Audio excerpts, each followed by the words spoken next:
We open on a pristine television studio, the Good Morning America set, morning light filtering through tall windows. The air is calm yet expectant as Taylor Swift sits across from Katie Couric at the interview desk. The two greet each other with polite smiles. The mood appears cordial at first, but beneath the veneer of cordiality, tension is already simmering. Katie leans forward, her tone conversational yet probing. "Taylor, your new album has made waves, and some critics have said it's too introspective. Do you feel pressured by public expectation?" Taylor's eyes flick briefly, her calm voice steady. "I write what's real to me. Sometimes that feels heavy, but it's what I have to do." The conversation seems on track, but a small crack begins to show. Katie shifts topics. "Let's talk about your personal life. Your relationships, past heartbreaks. Do you feel obligated to share that in your music?" Taylor's composure tightens. She responds carefully, "I share what I choose to, and sometimes that means people see more than I intended." The friendly far A tilde section 8 is slipping. The first hints of friction emerge. Katie presses further,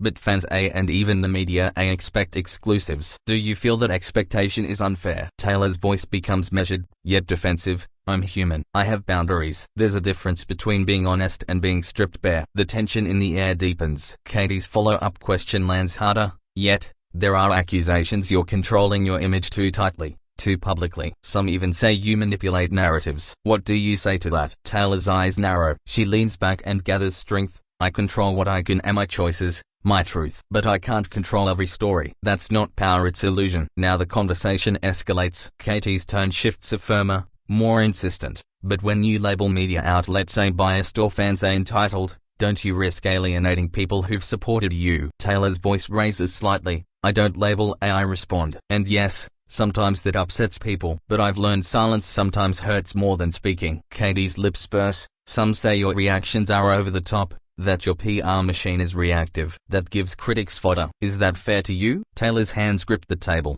"I'm not perfect, and sure, mistakes happen, but reducing me to a reactive ignores years of intentional art, care, growth. That hurts." The studio pauses. The camera lingers on Taylor's face, tension visible. Katie holds her gaze, voice deliberate. "And when it comes to interviews like this, when lines are crossed, do you walk away or do you stand firm?" Taylor exhales sharply. "It depends on what's being asked, what's being demanded. Some lines I won't cross." Katie counters, but leaving mid-interview looks dramatic, impulsive. It invites backlash. "Has that ever concerned you?" Taylor shifts in her chair, jaw tight. She answers, "If staying means compromising myself, I'd rather be criticized for standing. It's not about drama, it's about dignity." Katie nods, eyes cool. "Still, many would argue public confrontations hurt your image, distract from the music. Do you care about that?" Taylor's tone softens but stays firm. "I care about my art and my integrity. If moments of conflict distract, so be it. But I can't live a cautious life to avoid critique." The tension has now filled the studio. Katie leans in. "Some fans feel invested in your personal narrative when you refuse to engage. They feel shut out." Taylor's voice cracks. "I love my fans beyond words, but they don't own me. I owe them respect, not total surrender. There's a difference." Katie's next question is sharp. "But when critics call you inconsistent, you risk being dismissed. Isn't maintaining control part of branding?" Taylor's face reddens slightly. "Control doesn't equal rigidity. I evolve, I change. And yes, that confuses some, but I'll always choose truth over image." Now Katie presses, "Do you think this kind of tension is inevitable in your life, given your fame and expectations?" Taylor pauses, eyes distant. "Maybe, but I also think conflict can be clarifying. It reveals what matters, and what I refuse to lose." Katie's voice softens. "When did it become so difficult to have a conversation with you?" Taylor's voice is quieter, but clear. "Not conversation when the question demands sensation over substance. When the curiosity isn't about me, but about clickbait. That's the problem." The studio quiets. Katie folds her hands. "Do you believe an interview can ever be neutral?" Taylor leans forward. "Not truly neutral, but it can be fair. It can be about empathy, curiosity, respect, not predation." "I've walked out when that line was crossed." Katie's gaze shifts to camera. "So do you regret moments you've walked off? Do they reflect weakness or strength?" Taylor's voice is composed. "Neither. They show boundaries. They show that even when people demand access, I have limits. I hope that's seen as strength, not tantrum." Katie's expression hardens. "Some argue leaving mid-live TV is unprofessional. Should artists rise above?" Taylor's eyes flash. "Professionalism is not suppression. If respect is part of professionalism, I'll walk before I kneel, and I'll make art from what stands after the walk." Katie's last push. "Will you promise not to walk out next time?" Taylor's voice steadies, firm. I won't promise silence where silence betrays me. I'll promise honesty and that I'll stay when respect stays too. The tensions crackles as that answer lands. Taylor stands, gathering her composure. She offers a curt nod. Katie watches, mouth tight. For a heartbeat, the studio seems suspended. Which way will this move next? Taylor slips off her chair, shoulders squared, and begins to step away. She strides past the cameras, past stunt producers, off the set. Katie's face reflects shock and resolve. The screen splits, crews scramble, and the live feed cuts abruptly. The interview ends not with a resolution but with a statement. Some truths must walk away to be heard. The studio falls into a stunned hush. Producers exchange uneasy glances, their headsets crackling with urgent whispers. The director calls for a quick commercial break, but the air remains heavy, charged with something deeper than a mere celebrity spat. Behind the glass wall, assistants rush to the hallway where Taylor disappeared, uncertain whether to intervene or let her cool off. The entire moment feels historic, electric, and entirely unscripted. Katie Couric sits motionless for a second, fingers tapping the desk. The practiced calm of a veteran journalist starts to fracture, replaced by a flicker of regret and disbelief. She straightens her notes, forcing professionalism back into her voice, and addresses the camera. "Well, it seems we've hit a moment of passion here on Good Morning America," she says evenly, though her eyes reveal the tension still simmering beneath. As the cameras cut, Katie leans back, exhaling sharply. Her producer approaches with a tablet showing trending hashtags already exploding online. #Taylor storms off, #Maclash, #Swift vs Couric. The story is moving faster than anyone in the control room can react. Katie's expression wavers between frustration and fascination. This will be the headline everywhere within minutes, no matter how it ends.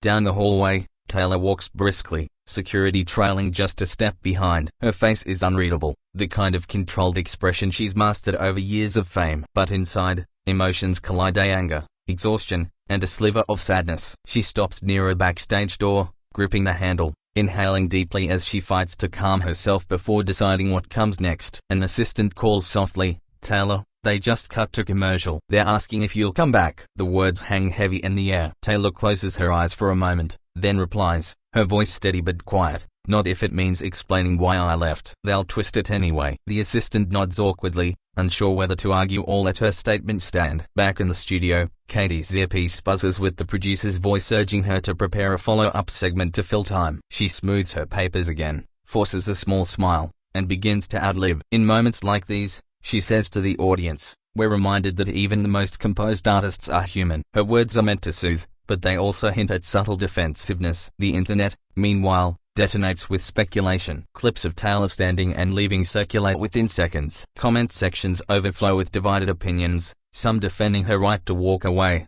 others accusing her of overreacting. Within 10 minutes, the morning show segment has become the most watched trending topic globally. Taylor retreats into her dressing room, finally alone. The mirror reflects her still flushed cheeks, her trembling hands. She presses her palms against the vanity, grounding herself. Fame, she thinks, can turn every breath into spectacle. She whispers softly, "You did what you had to." Outside, muted voices continue to buzz, but she lets them fade into background noise. Katie sits in her chair, replaying the conversation mentally. She's known for her ability to push boundaries, but something about this morning feels off, heavier, more personal. She wonders if she went too far, if her questions crossed the line between journalism and provocation. Yet another part of her insists, it was fair. It was honest. That's the job. The commercial break ends. Cameras roll again, and Katie faces the lens. Her tone is calm, professional, but tinged with reflection. "We respect every guest who shares their time with us," she begins, and sometimes, real emotion enters the conversation. That's part of truth-telling. The words sound diplomatic, but her eyes betray uncertainty. In her dressing room,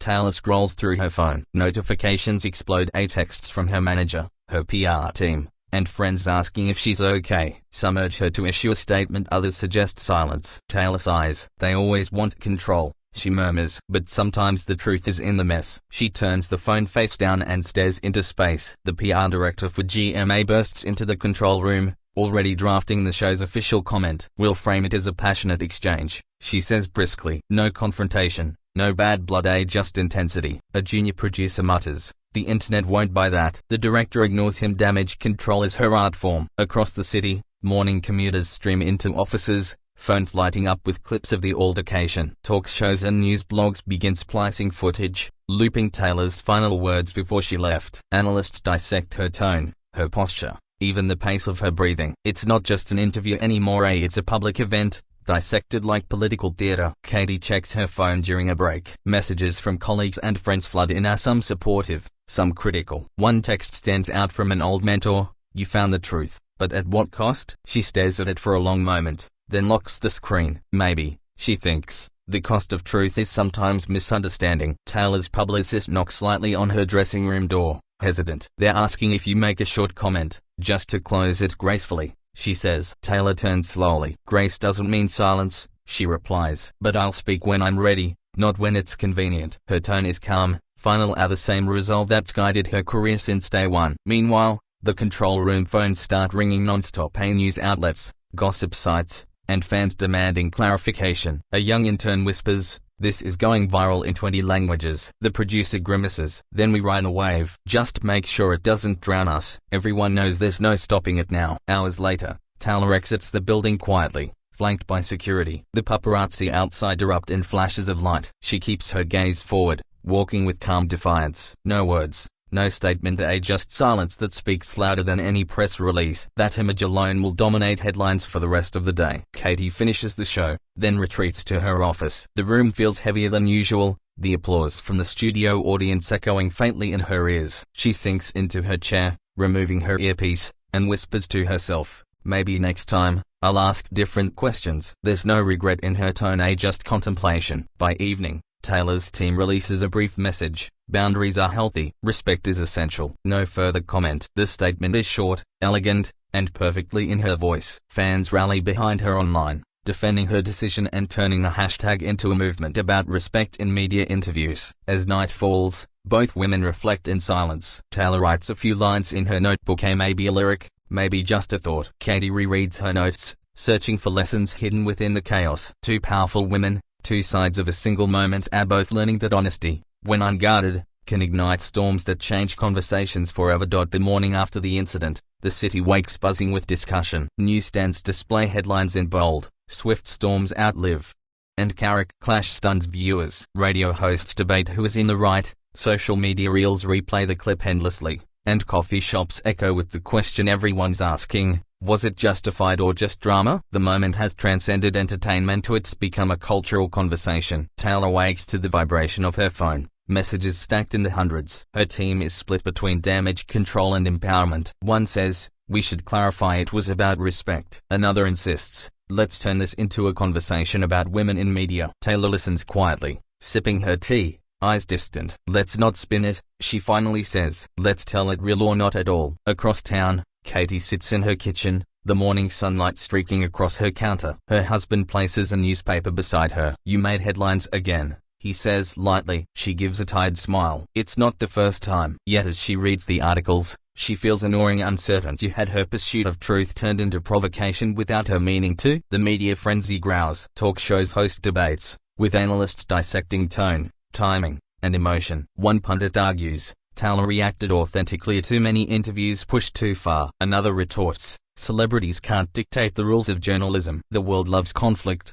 especially when it wears the face of fame. The narrative now has a life of its own, detached from reality. Taylor spends the afternoon journaling, her pen scratching deliberately across the page. She writes about boundaries, voice, and vulnerability, themes she's explored before, but now they feel personal in a new way. "Sometimes silence is the loudest statement," she writes. "But silence doesn't mean surrender." Her words might someday become lyrics. For now, they are therapy. Katie's producer calls midday, voice brisk but concerned. "We're getting requests for follow-ups. Every outlet wants a response or apology or something human." Katie sighs, rubbing her temples. "If I respond, I'll be accused of backpedaling. If I stay quiet, I'll seem cold." The producer hesitates. "Then maybe speak truthfully, not strategically." The irony isn't lost on her. Meanwhile, clips of Taylor's departure hit 100 million views in under 24 hours. Memes emerge, edits appear with dramatic soundtracks, and even other celebrities chime in. Some praise her composure, others mock her exit. The internet has turned her moment of frustration into digital theater. Every reaction feeds the fire. Taylor's closest friend visits her that evening. They sit in quiet companionship, away from cameras and notifications. "You did what you had to," her friend says gently. "You've always stood up for yourself." Taylor smiles faintly, her voice soft but resolute. "Standing up still shakes you sometimes, but that doesn't mean it's wrong." Outside, The city hums, oblivious. Katie records a podcast episode that night, unscripted and raw. Interviews are human encounters, she says. Sometimes we misstep. Sometimes we provoke emotion we didn't intend. But that's the cost of searching for truth. Her tone isn't defensive or just reflective. Listeners flood her comments with praise for her candor. Others accuse her of dodging accountability. The divide widens. Taylor's fans mobilize online, starting hashtags like #respectboundaries and #artists-are-human. They share stories of moments when they felt overexposed or misunderstood, connecting her experience to their own. What began as scandal evolves into solidarity, a digital chorus calling for empathy in media culture. News anchors begin analyzing the larger meaning of the event. One says on air, "Maybe we are witnessing a shift in how celebrities demand to be treated." Another adds, "Or perhaps it's just another reminder of how quickly authenticity becomes content." The world debates, yet the people involved retreat inward, each processing the whirlwind differently. Taylor's publicist organizes a private meeting with her label executives. "You could capitalize on this," one executive suggests. "Release a statement, maybe even a song addressing media pressure." Taylor shakes her head. "I'm not a reaction. I'm an artist. I won't turn pain into promotion." Her quiet defiance fills the room like thunder no one expected. Katie's team urges her to issue a joint statement to ease tensions. She hesitates but finally agrees to reach out. Her email to Taylor is brief but sincere. "If I crossed a line, I apologize. I respect you deeply and wish you peace in the noise." She hits send and exhales, not expecting a reply but relieved to have said something real. Taylor reads the message later that night. For a long moment, she stares at the screen, then types a response. "Thank you. We both wanted honesty. Maybe honesty just came louder than either of us planned." She sends it without overthinking. Sometimes healing doesn't come with grand gestures, just acknowledgement. The next morning, the media picks up rumors of reconciliation. Headlines soften. Swift and Couric exchange respectful messages. The tone shifts from sensational to reflective. Commentators now discuss empathy and authenticity rather than blame. Slowly, the storm begins to calm, leaving a wake of introspection behind. Taylor posts a short note on her social channel. "We are all learning how to speak without wounding, how to listen without attacking." That's growth. It garners millions of likes within hours. The post is both poetic and pointed, serving as both closure and reminder that boundaries aren't weakness, they're self-respect. Katie follows with her own statement, "Real conversations and always smooth, but discomfort can lead to understanding." Her words echo Taylor's sentiment, signaling a quiet truce. The internet reacts with relief, praising the maturity of both women. The noise softens into dialogue, and dialogue into calm. As days pass, the frenzy fades. The world moves on to new stories, but the moment lingers in cultural memory. Analysts later call it a turning point in celebrity interviews, a shift toward mutual respect and emotional honesty. Both women continue their careers, stronger for having weathered the storm rather than buried it. Weeks later, Taylor performs on stage for the first time since the incident. Before her final song, she pauses, looking at the audience. "Sometimes we walk away from conversations, not because we're weak, but because we know our worth," she says. The crowd erupts in cheers. It's a message not just sung, but lived. Katie watches the performance from home, smiling faintly as the applause thunders through the TV speakers. She knows that one tense morning birthed something larger than controversy. It sparked a dialogue about respect, resilience, and truth. As the credits roll, both women, in their own quiet spaces, feel the same thing: peace at last, earned through honesty. A few days later, the air in the media world feels lighter, though traces of the event still ripple beneath the surface. Fans begin creating thoughtful essays and video analyses titled "Boundaries in Broadcast," exploring how fame, vulnerability, and curiosity often collide. What began as chaos slowly transforms into conversation, a strange form of cultural healing born from discomfort. Taylor scrolls through some of those reflections late one night, reading quietly. She smiles at one fan's post that says, "She didn't walk out, she walked toward self-respect." The comment warms her heart. For years, she's been painted as too emotional, too controlled, too strategic, but this time, she feels seen for her humanity, not her myth.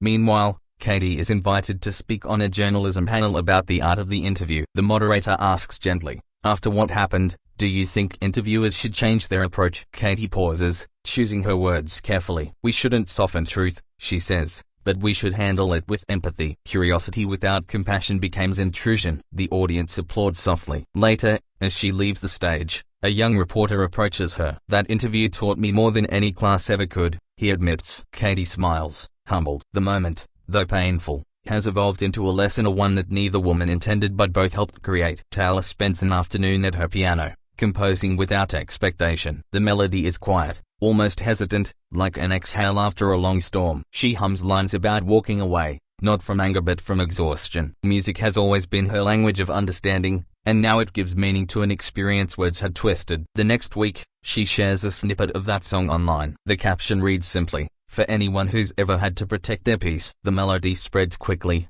touching listeners who followed her through every public battle. It's not marketed as a single, not pushed to charts, it's a gift, and her audience treats it like one. Katie hears the song one morning while driving to work. The soft piano chords fill the car, and she recognizes the emotion immediately. For the first time since the incident, she feels tears prick her eyes. She realizes that art, when honest, has a power beyond defense, or abruptly it can heal the very wounds that birthed it. That evening, Katie records a closing statement for her next show. "Sometimes," she says to the camera, "a storm doesn't end a story, it clears the air." We've all learned something about listening, about respecting silence as much as speech. Her tone is gentle, reflective. Viewers sense the sincerity and respond with gratitude instead of criticism. Taylor's fans begin to notice that her public energy has shifted. She speaks less in interviews but with greater purpose when she does. Her boundaries are no longer defensive walls, they're steady ground. She's learned that composure isn't silence, it's the strength to walk in and out of a room on her own terms. A major magazine invites both women for a joint cover story about resilience and respect in media. To everyone's surprise, they agree. The photo shoot takes place in a serene studio with warm lighting and minimalist copyright core. When Taylor and Katie greet each other, there's no tension, just mutual recognition. They share a quiet smile. The past has softened. During the interview, the journalist asks, "What did you both take away from that morning?" Katie answers first, that sometimes courage looks like asking hard questions. Taylor adds, "And sometimes courage looks like walking away from them." The room falls silent for a beat, their words perfectly balanced. The article is published with the headline, "When Strength Meets Grace." It's not sensational but sincere. Readers appreciate seeing two powerful women discussing growth instead of conflict. The story trends for reasons different than before, and no outrage, no division, just reflection and respect. As weeks turn to months, the once infamous interview becomes a case study in media ethics classes. Professors play the clip not as a scandal, but as an example of emotional authenticity in public life. Students analyze both perspectives, debating how boundaries and curiosity coexist in storytelling. From chaos, education blossoms. Taylor, now more selective about interviews, continues to create art rooted in vulnerability. Critics praise her new work for its maturity and restraint. She's not just singing, one review notes, she's teaching us how to breathe through conflict. It's clear the event didn't diminish her image, it deepened it. Katie also experiences a professional renaissance. Her interviews take on a new depth, marked by gentleness without losing edge. Viewers notice how she listens more and interrupts less. "You can feel she's changed," one commentator writes. "She's found empathy without losing intellect." Growth, once painful, has become her new signature. At an awards ceremony months later, Taylor and Katie find themselves in the same room again. Cameras flash as they exchange a brief hug, genuine and unforced. The audience erupts in applause. It's a moment of full circle closure, proof that conflict doesn't always divide, it can evolve into connection when both sides choose understanding. Later that night, Taylor posts a photo from the event with the caption, "We grow through what we go through." Katie reposts it, adding, "Grace is the quiet part of truth." The internet, instead of exploding with noise, reacts with warmth. The world seems collectively relieved to witness harmony instead of rivalry. Over time, the memory of that heated morning fades from controversy into legend. People recall it not for the tension, but for the transformation that followed. It becomes a symbol of how two powerful voices found meaning in conflict, to a reminder that public storms can carry private lessons worth keeping. One quiet evening, Taylor replays the original interview for the first time in months. She watches herself stand up, breathe, and walk out. This time, she doesn't feel anger or regret, only compassion for the woman in the chair, doing her best to protect her peace. She whispers softly, "You did fine." It feels like closure. Katie, too, revisits the moment one last time, rewatching not to analyze but to understand. She sees the flicker of hurt in Taylor's eyes, recognizes her own intensity, and finally smiles. "We both just wanted truth," she murmurs, "and we found it just differently." Outside her window, the city lights shimmer, silent witnesses to a story that began with conflict and ended in grace.